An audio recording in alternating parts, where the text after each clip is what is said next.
I've been caught, but I'm keeping on check. I've been taught, but I'm keeping on check. I've been broken. Good afternoon, good evening. I'm Dove Tusman. You're on equal footing. We're going to talk about the ethics of assassination tonight. You heard me right. Is there such thing as a righteous kill? This is not theoretical. We're not talking about 42 efforts to kill Hitler between the early 1930s and 1945. We're talking about the here and now, talking about in particular Vladimir Putin. This is an issue that Senator Lindsey Graham brought to the fore about a month ago. Sean Hannity on Fox News gave it some oxygen in the media. Is there an appropriate time for the United States or another Western power to target a totalitarian and malevolent force in the international stage, a war criminal? Is there ever such thing as a righteous kill, as sanctioned by a state? We're joined by one of the foremost experts on this question. She's been quoted in the media places like the Washington Post and elsewhere recently as this topic has gained attention. Professor Rachel Van Landingham. She's a retired lieutenant colonel. She's a national security law expert and a former judge advocate in the U.S. Air Force. And during Professor Van Landingham's military career, she served as a senior legal advisor on the international law of armed conflict. She's acted as a military prosecutor. She's been a criminal defense attorney, an appellate defense attorney, a nuclear surety inspector. She's been stationed in the United States, South Korea, and Italy, with deployments as well in the Middle East. She was the legal advisor for international law at the headquarters of the United States Central Command, where she advised on operation and international legal issues related to armed conflicts. At Central Command, her nickname was Agent Provocateur. She's got strong opinions. She's willing to state them. I love that. And Professor Van Landingham, and I hope she'll be okay with me calling her Professor V, as I understand some of her students call her, because it's a tough last name like mine. She's also the mom of 2 amazing boys and 1 dog named Pretzel, a pandemic puppy. So, serious bio, light side as well. Professor Van Landingham lives in L.A. She's a member of the Texas Bar. Professor V, welcome to Equal Footing. Dove, thank you so much for having me. It's truly my honor. Professor Van Landingham, are you okay if I call you Professor V on the show? I think you gave me some permission in one of our pre-games. Just want to make sure that's all right. Absolutely. Please do. Believe me, I've been called a lot worse. Yeah, you actually shared one of your nicknames at Central Command as well before the show. I won't be the one that shares that. Maybe on the show you'll share it if you feel comfortable. Let's set the stage first of all, because there's a lot of places we could go when it comes to the concept of the righteous kill. And to take a step back, there's what I'm sure some people know of as the trolley problem, right? This is the problem that philosopher Philippa Foot posited in 1967. Anyone who's taken a philosophy class in undergrad knows what this is about. The idea is there's a train going down a track. You have the opportunity to switch the train from one track to another. You go on one track, you kill one person. You go on the other track, you kill 5 people. You're already headed for the 1. You're headed towards the 5, pardon me.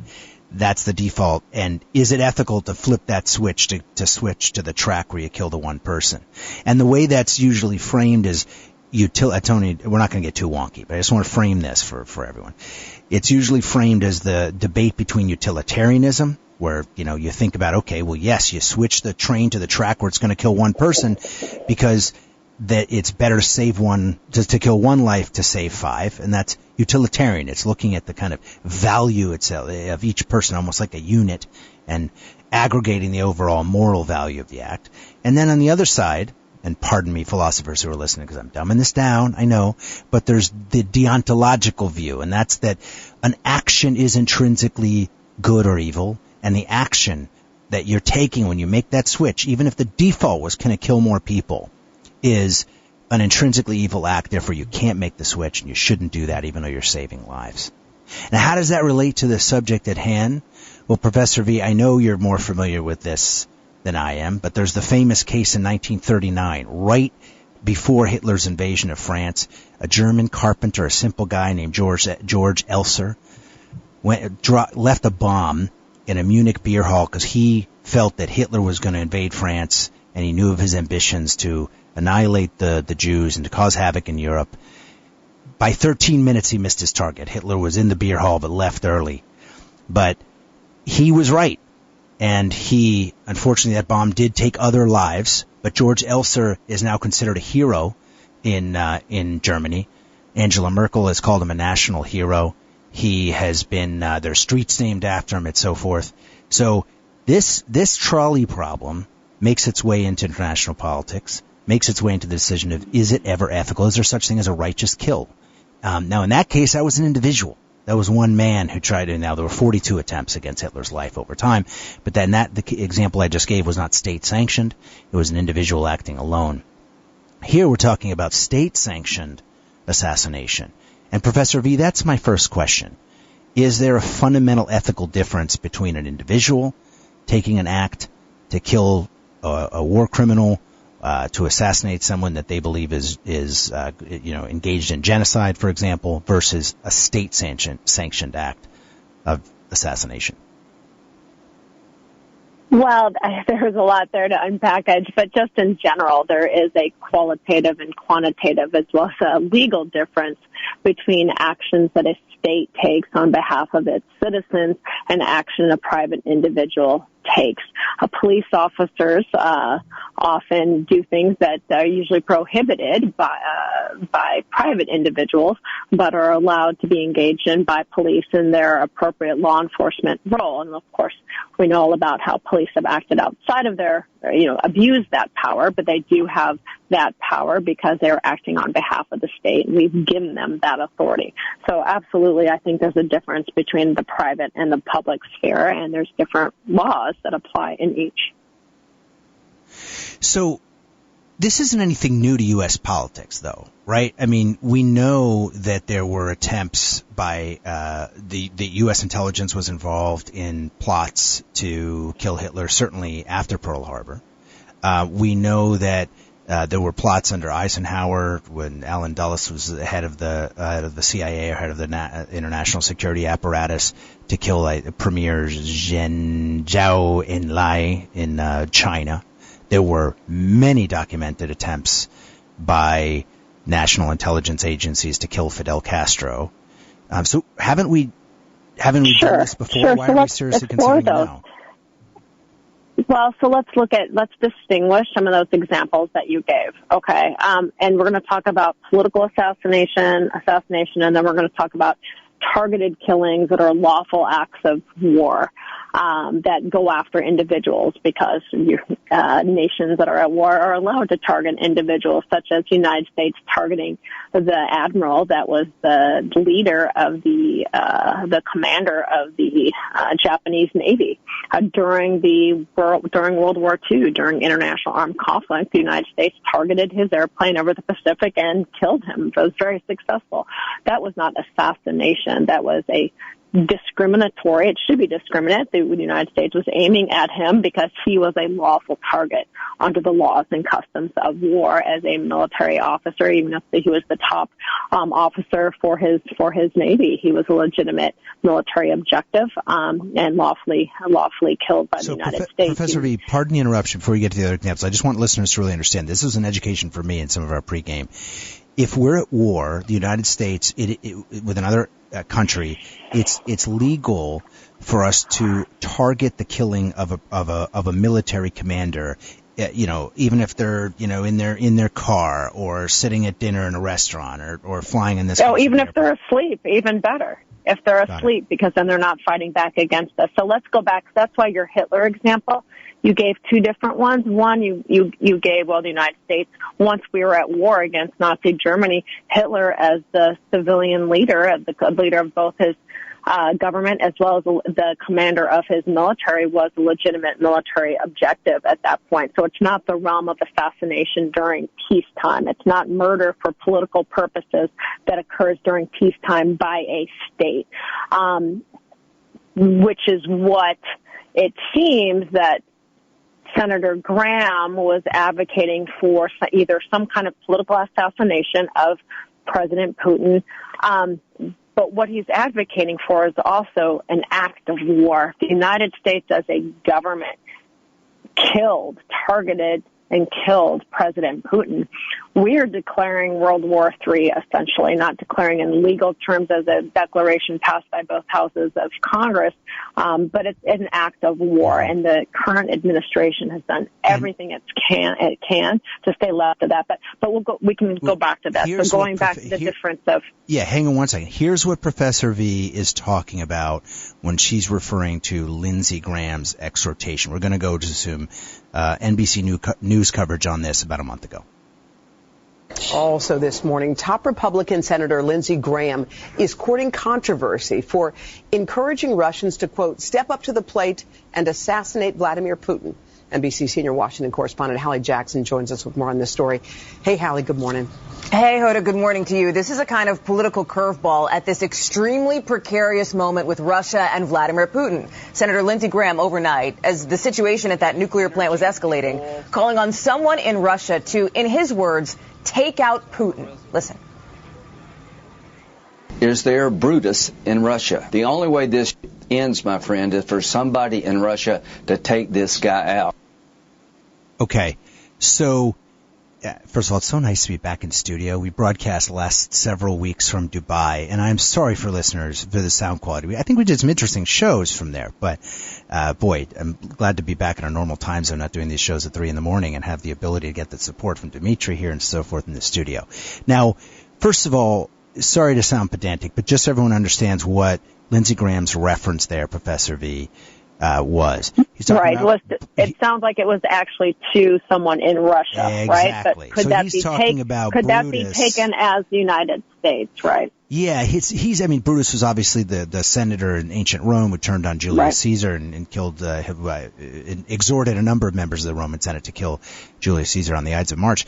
He's encouraging what many would see as a righteous act, a righteous kill to go on from within the Russian state. Now, is that's an act of war?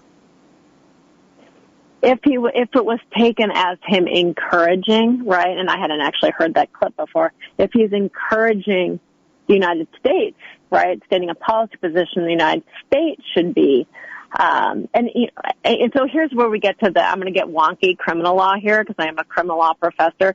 Someone that encourages or solicits an individual to commit a crime and that second individual commits it, that first individual is guilty for that actual crime. They're an accomplice, and so they're actually guilty of murder.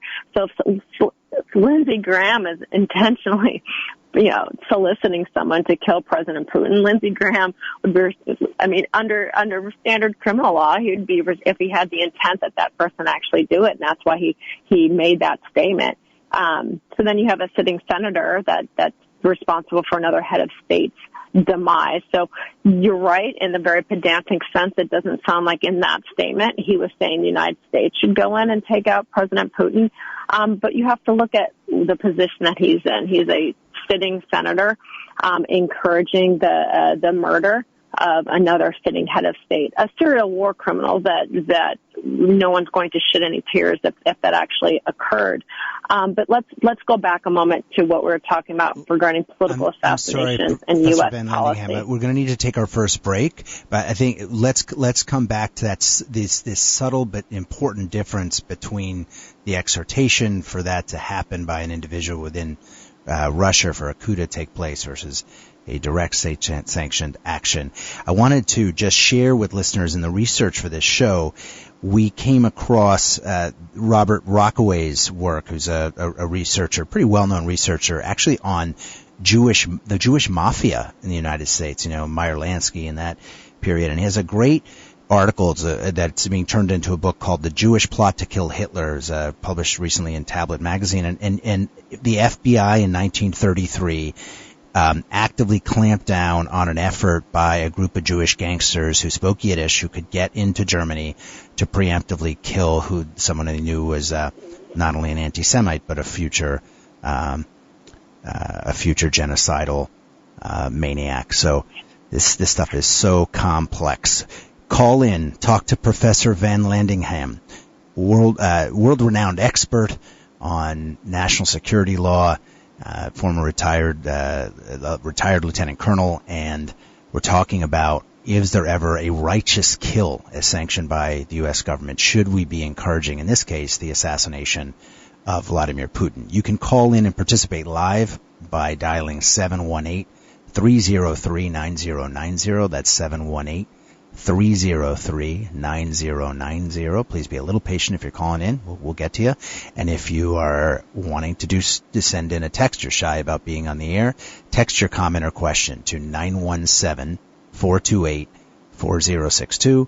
That's 917-428-4062. We'll be right back with Professor Van Landingham on Equal Footing. What a day to wake up on. What a way to greet the dawn. Some fine day the news will flash. Satan with a small mustache is asleep beneath the lawn. When that man is dead and gone. We're definitely going to talk about that song after the break. That's a January 1941 composition by Irving Berlin. And when that man is dead and gone, yes, that's a reference to Satan with a mustache, Adolf Hitler, exhortation effectively to assassinate Adolf Hitler prior to Pearl Harbor, written in January 1941. Pearl Harbor, history lesson, December 1941. All right. Equal Footing is brought to you, let's change gears for a sec, by DocuVax. DocuVax is a very cool digital medical locker you can access on your iPhone or Android or laptop, and it allows you to take all your medical records, drop them into this HIPAA-compliant digital locker, and have them organized and interpreted by doctors 24 hours a day, 365 days a year. Gone are days of kind of tracking down your old medical records, figuring out how to share test results with a new healthcare provider, a new doctor, a new school, a new business that you're involved in, whatever it might be. Get all your medical records in one place. Have them organized. Get reminders when you need to get a new vaccine, when you need to get a preventative screening like a colorectal exam or a breast cancer screening. Even get your blood type information. I was shocked to know that 3/4 of Americans can't just immediately tell you what their blood type is. And I guess I shouldn't be shocked because I don't think I could. I'd have to go to some document for that. And even allergy information, so you can't have more information about the medical records of your pets online, which a lot of people do, and get reminders on when they need vaccine boosts and so forth, than your own person or family member. So go to DocuVax, get your medical history and records organized. Sign up, DocuVax.com, or get the DocuVax app on your iPhone or Android. That's DocuVax, DocuVax, for as little as $6.99 per month. You can have all of these medical records organized. You get those doctors on call for you 24 hours a day to validate your tests or explain or give you a reference to another provider. And you can share particular aspects of your medical records using a proprietary QR code-based system that keeps your data secure at all times and doesn't require you to share other information that's irrelevant, like your birth date or your full name or other things when people ask if you're up to date in a particular vaccine. Your medical records do not belong to your insurance company, don't even belong to an individual doctor, and they sure as heck do not belong to the government. So take control of your medical file. Sign up at DocuVax.com. And if you're interested in group discounts for DocuVax, you're a sponsor, maybe a small business owner, and you want to give it as a health benefit like a gym membership, call 833-859-1933 for group discounts for DocuVax. That's 833-859-1933. And if you mention that you heard about DocuVax on Equal Footing, you get an additional discount in your first month free. Operators are standing by. I've been caught, but I'm keeping on tight. And I've been told. All right, Professor Van Landingham, This show is called Righteous Kill, and we're talking about the complicated ethics of state-sanctioned assassination. Of course, it's a topical issue because of Senator Lindsey Graham's commentary exhorting someone within Russia to kill Vladimir Putin. Sean Hannity is running with it in the press, and others. Professor V, I'm wondering what you feel about those pre-war, pre-Pearl Harbor exhortations to kill Hitler. How can we sit here in historical judgment and look unfavorably on that? Well, I don't know who is, right? Because everyone has the benefit of hindsight is 2020. That's what we don't have right now with Russia. And I do want to push back a little bit about the distinction, right? Because we've already gotten pretty messy between what did Lindsey Graham actually say and do, and then the title of your show, which is, Righteous Kill, and then you said state-sanctioned policy of assassinating folks. And so that's the danger of what Lindsey Graham said. He was not Dove Tuzman on a radio show as a private citizen saying someone should go kill Putin, because I think a vast majority of good-thinking, moral people around the world would love to see Putin go, because he's killing children and women and other innocent civilians in Ukraine, right? That's not what we had. We had a sitting state senator make a comment that did not seem to be very well thought out, or not one that's appropriate for a senator to make regarding a sitting head of state with whom the United States is playing a very delicate and very dangerous game with not a lot of nuclear weapons aimed each way. The danger is even though he pedantically, as you said, pedantic sense called for someone in Russia as Brutus to take out Putin.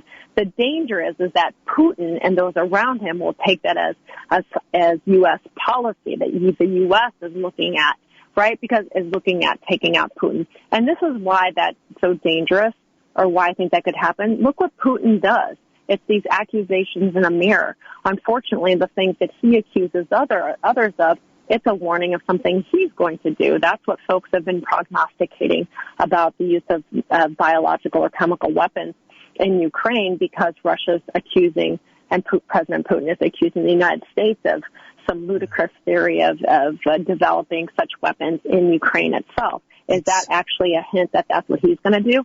So maybe he's afraid, because you have a sitting senator talking about throwing out the word assassination and killing of him. He thinks that's a signal of what the U.S. government's going to do. Right. And I'll stop there for a moment, but I do want to go into the U.S. policy. So, there's a couple of listener comments that I'd like to get to. One, I smiled at, which is a listener just wrote in, "I'm ashamed to admit that I like this subject." And I am too. I am too, actually. I'm you probably don't know this, Professor Van Landingham, but I am the eldest grandchild of Holocaust survivors, and when I think of I think they were heroes, those who tried to kill Hitler, and it's a little tough to swallow to hear you say, oh, well, hindsight is 2020, because when Irving Berlin wrote that song, When That Man Is Dead and Gone, in 1941, Irving Berlin, of course, was Jewish. There was widespread understanding of what was going on already up at that point in 1941, and what Hitler's ultimate ambitions were, and even the rubric of the final solution. So it isn't really fair to say we didn't know what was going on. The Jews were aware of that, and there were advisors to Roosevelt that were saying that. There's a whole nother show to do there. And the United States knew, and the United States could have done so much more, and we turned away boats with Jewish refugees fleeing the horrors of the Holocaust, and we could have done a lot more. I meant hindsight is 2020 regarding we don't know what would happen right now if the United States was at all involved, or if Putin died, right? And so that's my concern of a state-sanctioned policy of, if the United States takes out Putin, it could be World War III. Things could be even worse, and they're already terrible for Ukraine, so it can't get much worse for Ukraine. I don't want to go down that's the concern. I don't want to go down the rabbit hole of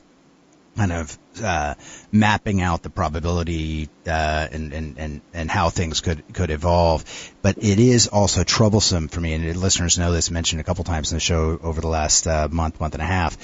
to hear so much hand-wringing about the potential for broader conflict, because it is remarkably similar to the hand-wringing that occurred in the White House between 1938 and 1941. And ultimately, if we had gotten involved in the war earlier, I think there's a broad consensus that there would have been really millions of lives, hundreds of thousands, if not millions of lives saved. And of course, we didn't get involved until Japan bombed Pearl Harbor. And there's risk to. Yeah, but that's apples and oranges, and that's a false analogy. This is not 1939, 1940. We have nuclear weapons and a huge arsenal pointed, and keeping the world hostage, holding the world hostage right now. So I'm not going to minimize that actual threat and say, oh, we should just be going in and be doing more and just go ahead and take out Putin. Okay. Sure. I'm glad I'm not the one in the White House that has to make that decision. And so, in a sense, maybe though, to bridge between the things that we're both saying here, it reminds me of in A Few Good Men, that Jack Nicholson character say, you basically you need me on that wall, and in the sense that we need that character, that like an Ollie North character is doing things, coloring outside of the lines, not necessarily within the policy. And in fact, this comes directly from a listener's comment. This is Rick in Austin. Who says a couple comments here, but I'll just read right from the middle. Would it be a good thing to have an Oliver North out there somewhere? It seems that these individuals are useful at times like this. Would in a sense, I mean, could it be useful to have a rogue actor within the American military or intelligence establishment that really would help an assassination attempt happen or a coup attempt happen in Russia, but outside of kind of something that would constitute official sanction that we could kind of go through the dance of condemning?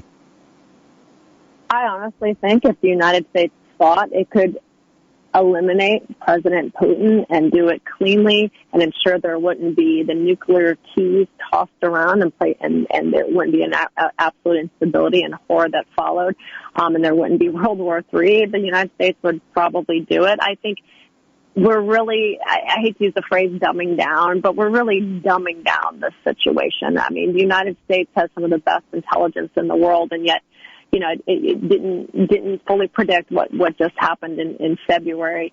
And so the idea that one person can come riding in and save the day, that's really what folks are looking for. And that's why they're gravitating toward that hero that you mentioned, that Angela Merkel had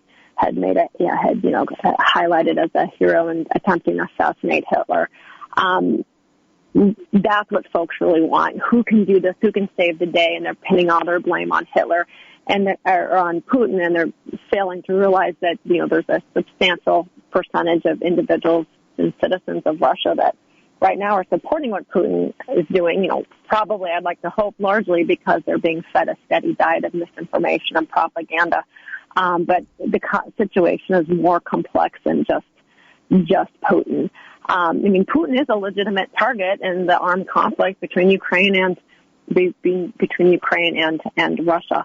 But right now, the United States is trying to again play go up to the line of actual war with Russia by helping Ukraine, and then not crossing the line into actually direct armed conflict with the nuclear armed Russia. Before we go to our next break, Professor Van Landingham, this is my fault that we didn't actually do some of the grounding here. A listener has asked that, based on the comments that we made earlier, it sounds as if this used to be U.S. policy and it isn't now. Was there a change? So was there, and when did that happen under U.S. security law or international law, or whatever the right turn of phrase is? When did sanctioned assassination attempts against foreign leaders become illegal in the United States? Well, in 1976, President Gerald Ford signed an executive order prohibiting and making it clear that it was U.S. national policy not to engage in what he called political, and wrote in his order, political assassination, which would be state-sanctioned murder of a private citizen elsewhere or a public citizen for purposes of, for political purposes. So it didn't have to be just a head of state. For example, Saudi Arabia murder of KSM's murder. Well, he's been linked to the murder of Khashoggi, the journalist. Was assassination because it was murder that was allegedly, and it seems to have been corroborated, state sanctioned, but for political purposes, so it doesn't have to be another head of state. But yes, it's been U.S. stated national policy that the United States does not engage in, and now it's in the actual executive order. It was reiterated by President Carter and then reiterated again in another executive order by President Ronald Reagan.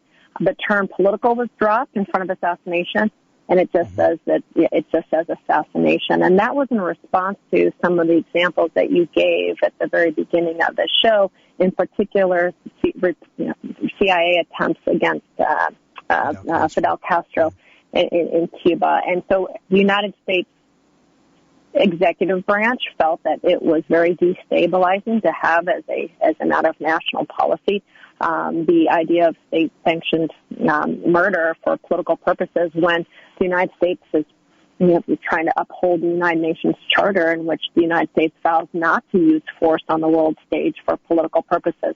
But there's a difference, and this is what I really want to highlight for your listeners. There's a difference between peacetime assassination, state-sanctioned murder, and then when you have the construct of war. And sometimes they may morph and overlap, and that would be if the United States dropped a bomb on the Kremlin tomorrow and killed Putin, we would be at war. So no one would be talking about assassination, right? At that point, it's an act of war, and we'd be at war with Russia. And of course, World War I begins with an assassin's bullet. So it's and Archduke Ferdinand, yes, of Serbia, and so the real concern here isn't dancing, angels on a needle, on the top of a needle. It really is the policy considerations of what would happen.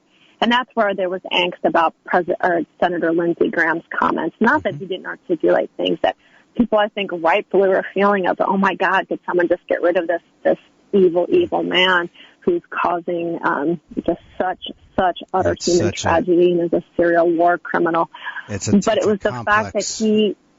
Sorry, right, sorry for the interruption. We're gonna need to go to our next break, but hold that thought on this very complex issue. I will. I'm sorry. It's okay. Professor Rachel Van Landingham. We're talking about the ethics of assassination, obviously through the prism of the current conflict in Eastern Europe. We'll be right back on Equal Footing.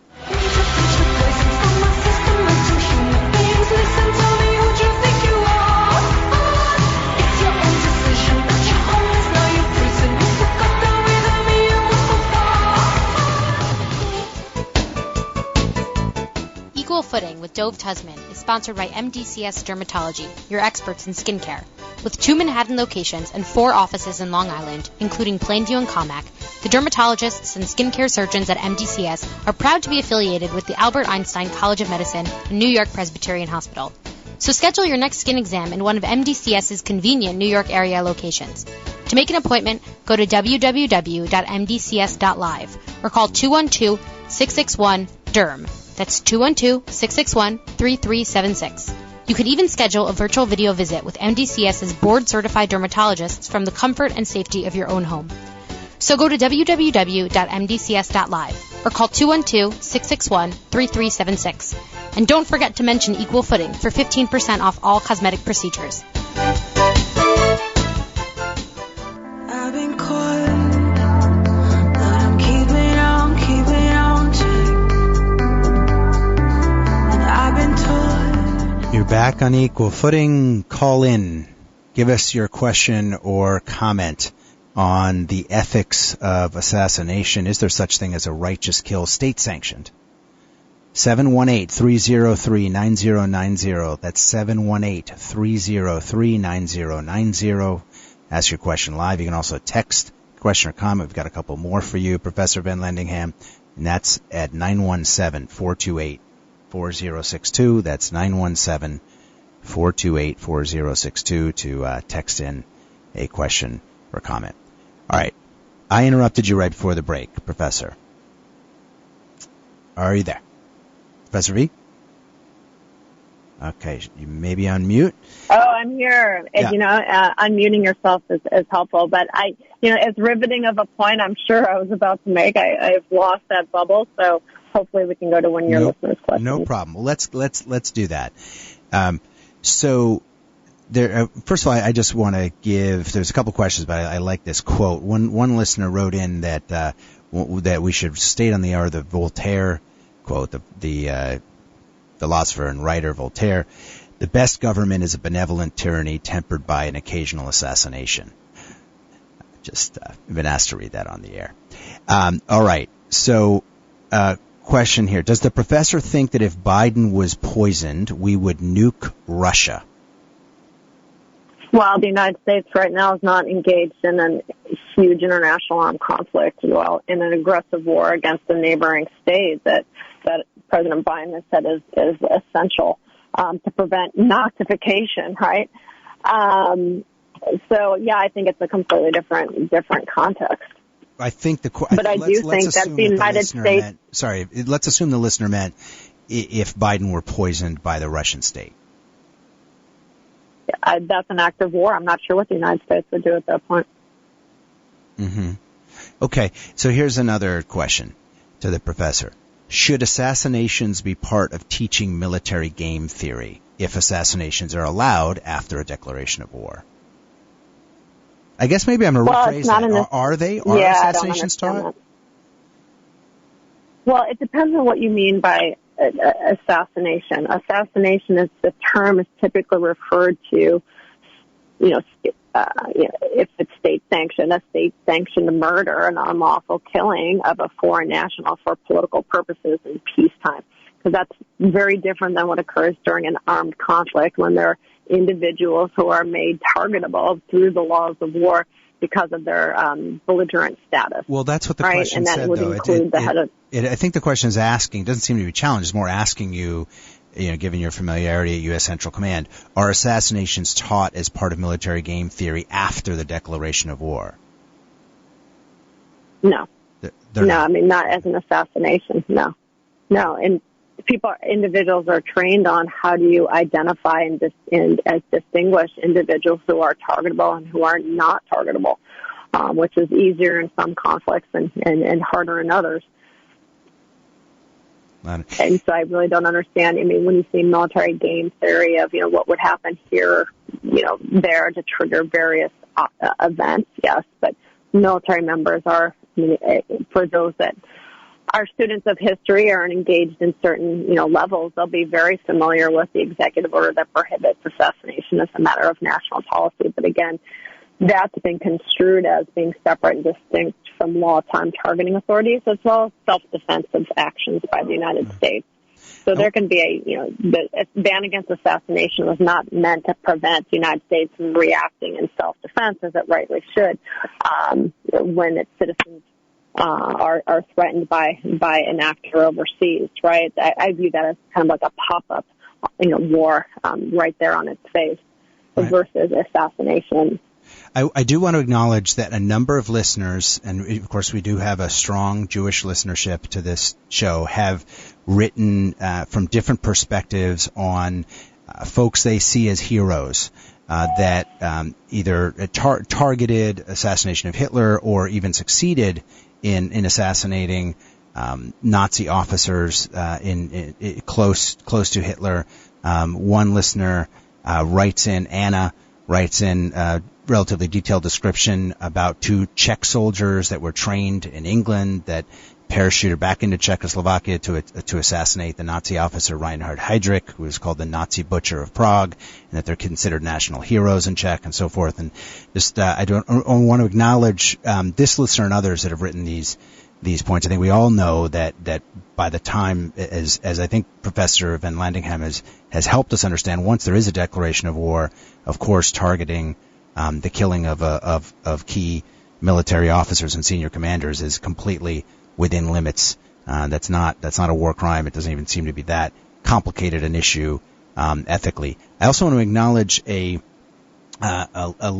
listener, Moisha, who's written us before, who wanted to bring a Jewish perspective to this, and I'm going to summarize, Moisha, pardon me if I'm getting this wrong, but makes it clear that as it relates to the trolley example that we talked about at the beginning of the show here, that Talmudic law and Jewish law is very clear about it, that you cannot take any act that kills a person, even if you think you are saving many other lives. It's not your place to do so, and includes Talmudic references and biblical references. Interesting topic for another show. Thank you, Moishe. All right, let's take a caller on line 1. Line 1, you're on the air. Good evening. Stan. Hello. It's nice to hear your voice from here, being in New York with you.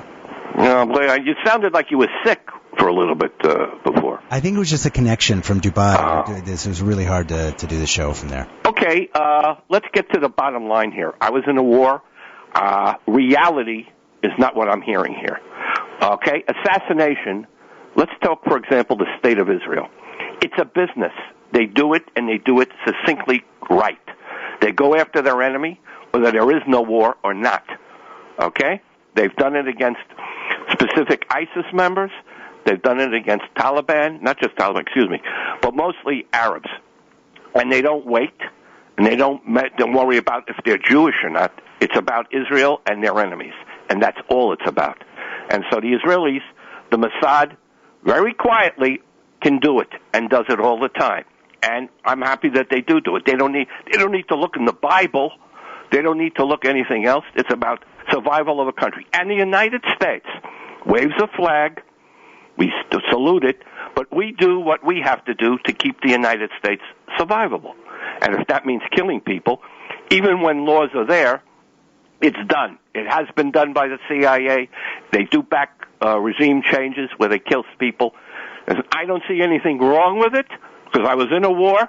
So I think the professor may know most of the legalese, but the reality is if they can take out, Putin won't be taken out by anybody but the Russians. I think, to be fair, first of all, do you have a question? What is there to be fair about? Hang on. Do you have a question for Professor Van Lanningen? Well, has she been in the military at all? Has she been a soldier? I'm going to let her speak for herself, but absolutely. Sure. Yes. Go ahead, Professor. Go ahead. Yeah. I wore our nation's uniform for 24 years, and I thank you for your service too. And I actually don't think there's much daylight between what we had, except for I believe in the rule of law, and I don't consider it legalese. I believe in the rule of law and providing a legal justification for what our nation's. It's hard for us to call Putin's a war criminal because there's a crime, because there's law that he's violating. So it's hard for us to hold others accountable if we say there is no law that applies. And I would challenge you. I've worked with the wonderful folks at IDF and believe very strongly in Israel's right to self-defense. And again, you don't have to wait for a war to engage in the lawful use of force in self-defense, which I mentioned earlier. But I would challenge the idea that the Mossad's just going after anybody. You don't. I know for a fact. Hang on. I know for a fact. Let the professor finish. But regarding targeted killing, for example, and the Israeli Supreme Court has weighed in on this as well. At least within the IDF, there's extreme effort made to provide legal basis for all of those killings, right? And those killings are normally regarded based on self-defense and or within an ongoing armed conflict. And that's because there is a fundamental belief that we need to be doing this according to rules. And believe me, the rules allow for and should, because they need to, a lot of killing, right? So what we're talking about is something separate and distinct from a lawful killing under either self-defense or the idea of the laws of war. Professor, we're talking about state-sanctioned murder. Pardon the interruption. I really appreciate Stan's question because I bet you it's on a lot of listeners' minds. If I understand this correctly, and I'm sorry if I'm dumbing it down, are you saying a lot of these IDF killings, and a lot of listeners to the show know that their Mossad and IDF have targeted individuals outside of Israel's borders, those are in the context of war, so they're doing that with states like Iran and Lebanon with whom they're in a state of war, and that's the difference? Or not yet, and the non-state armed group, and the state of Israel is at war not. I think they're at war with Iran and have been for a long time and need to be because Iran's trying to eliminate Israel. But against non-state armed groups that are often sponsored by states like Iran, like Hezbollah, or you have groups. Can I interrupt for a second here? Etc. Can I bring something in here? One last very quickly. Sure. I take great exception to the fact that Putin will never be judged. He will not be in the international court. That's never going to happen. He will survive because he is what he is, unless the Russians themselves, the military, remove him. Other than that, there will be no International Court of Justice for this man. Maybe an exemplia, but never. He will never be tried. He will never, because he's a survivor, unless they do it themselves, which may be the right thing. But I doubt very much anything will happen to this man at all. Seriously. I appreciate your comments. Thank you. So let's get to that last comment. I think it opens an interesting doorway in a moment, Professor. I want to go back to the analogy between IDF actions or comparison to IDF actions and U.S. actions. You talked about non-state armed groups with whom a state could be at war. So when we have drone strikes in North Africa or the Middle East, where we're attacking the compound of a terrorist, for example, and this has certainly happened in recent memory, and those are U.S. military actions. Isn't that a state condoned assassination? And what's the umbrella of war there? With whom are we at war when we're sanctioning that assassination attempt? Well, again, it depends on the situation. I wouldn't call it an assassination. I would call it under the authorization to use military force. The current administration, just like the previous three administrations prior, believe that individuals who are members of a non-state armed group who we are in armed conflict against, and there are numerous ones that are listed by the executive branch against whom we're in armed conflict, and they share that with the Hill, who then continues to fund it. If they are considered members of an armed group with whom we're at war with, then it doesn't matter really where they are at that point if they're continuing a member, right? And so that's the legal basis. Okay. There's both an international law of war legal basis and there's a domestic basis. So yes.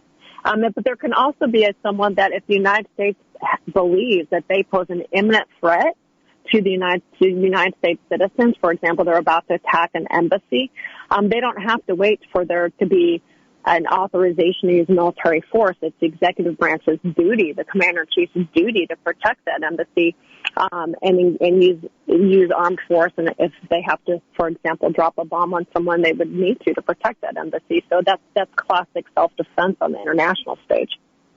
Okay, boy, I know I'm going to get an email from Moshe in Borough Park who's going to want me to address the story of Sheva ben Bichri in the Bible and the second book of Samuel and the issue of preventative strikes. Not going to go there, Moshe, but thank you for the comments.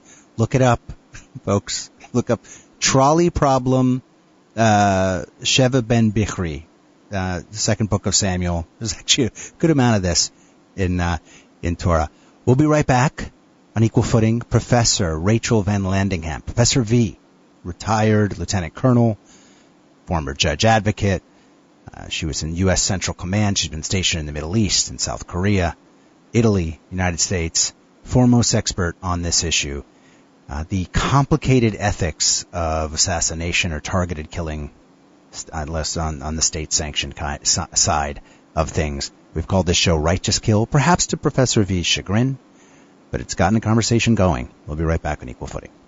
I got the feeling we were dreaming when the panic attacked.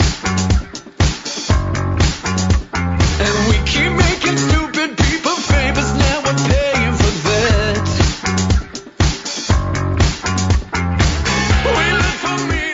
We get a lot of questions on the show about the music, and yes, those last two compositions were both either written by or featured Pussy Riot, the wonderful band, protest band out of Russia, who has gone to jail for protesting the totalitarian regime there.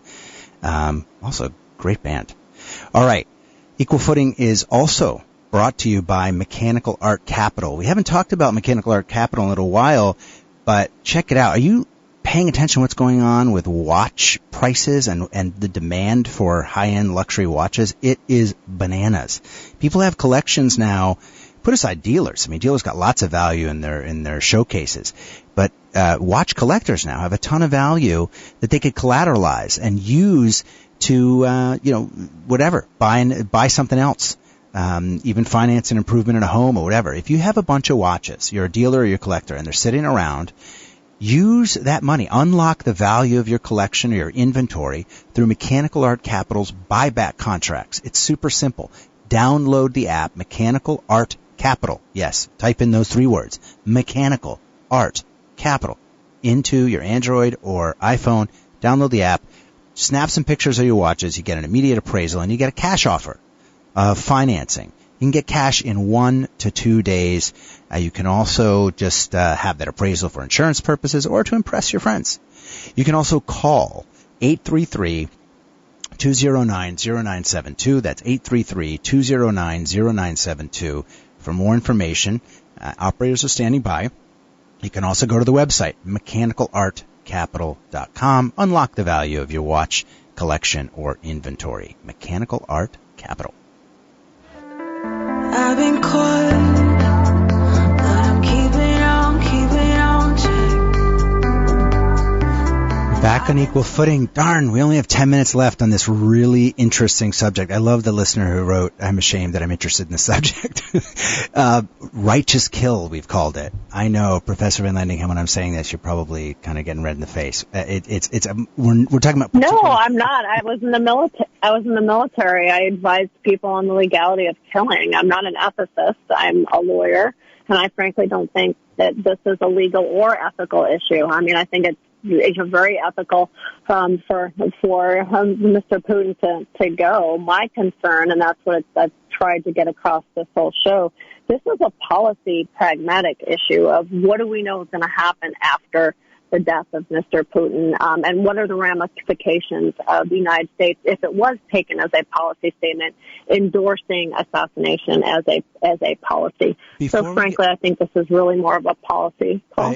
Yeah, and you've taught me that through both the pregame research and on the show, that really I framed this through an ethical prism at the beginning. It probably was not the right way to do it. Before we get to the what's next question, kind of the Hydra question, and a listener wrote a comment that I think will help us frame that. I want to get to the last thing that Stan mentioned. Stan, I love you. I really appreciate your directness always. And it's the point about Putin being a war criminal.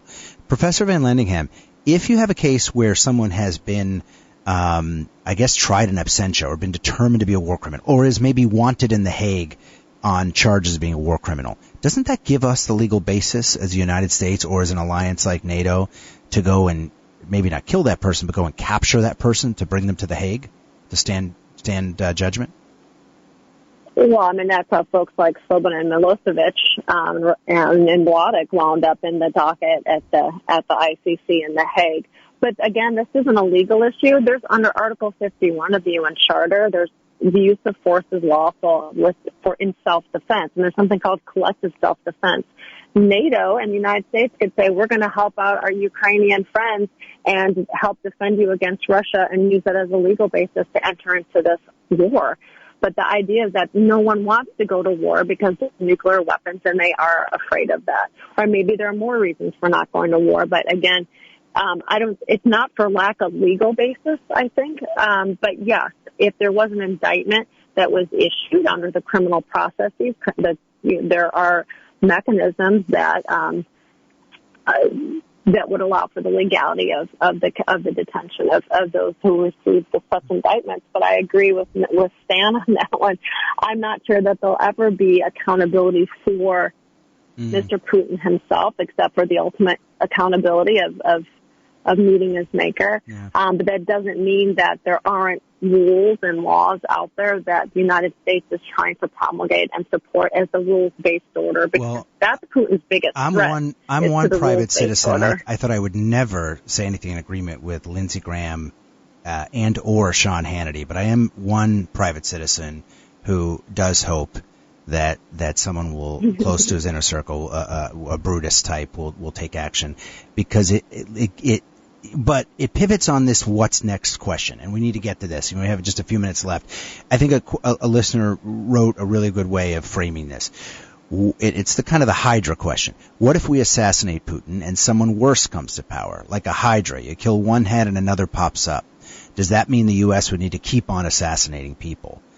And I think that's part of what you were getting at, Professor. It's like okay, but what's next? What if we did do that? We're not assured that the devil that we're dancing with is any worse than the devil we'd be dancing with after that kill.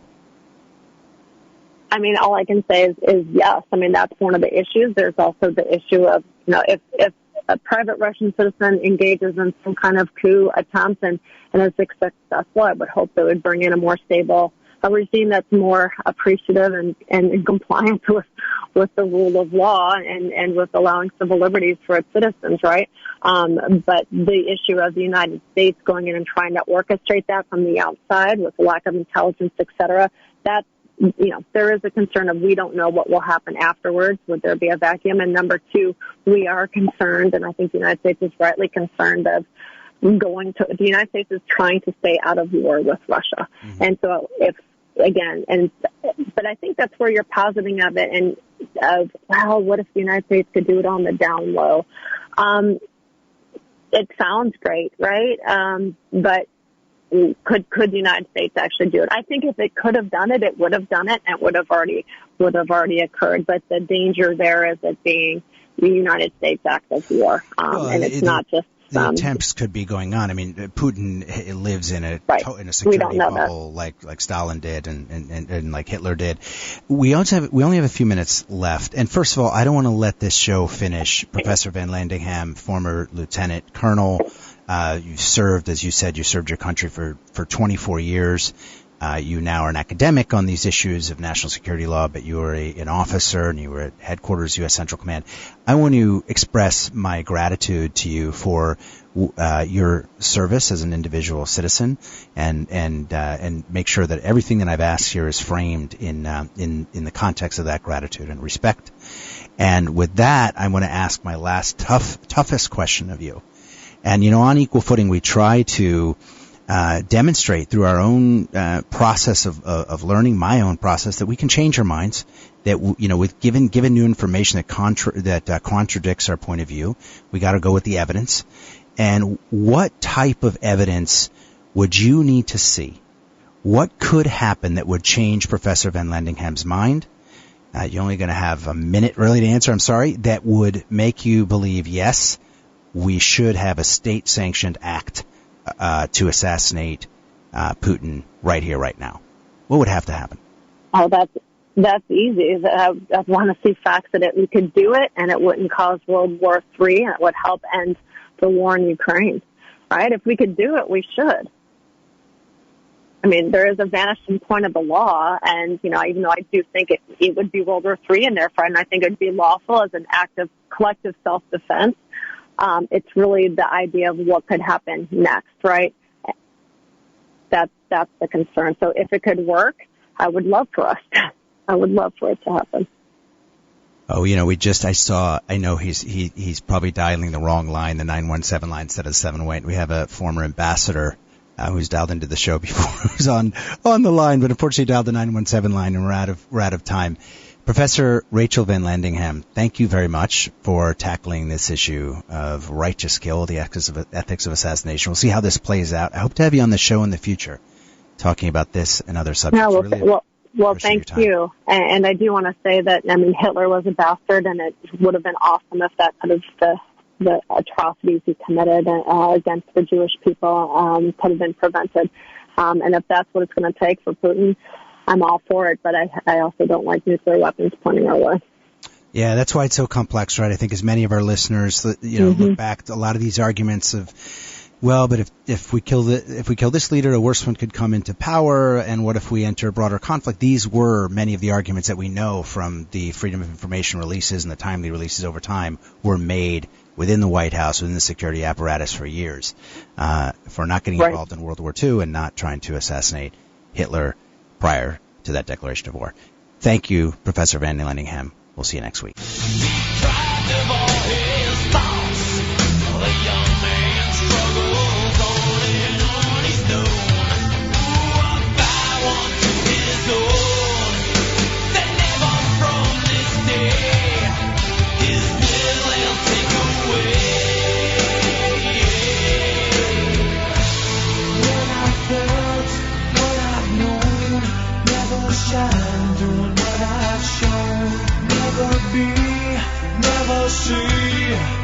Won't see what might have been. What I felt, what I've known. Never shine doing what I've shown.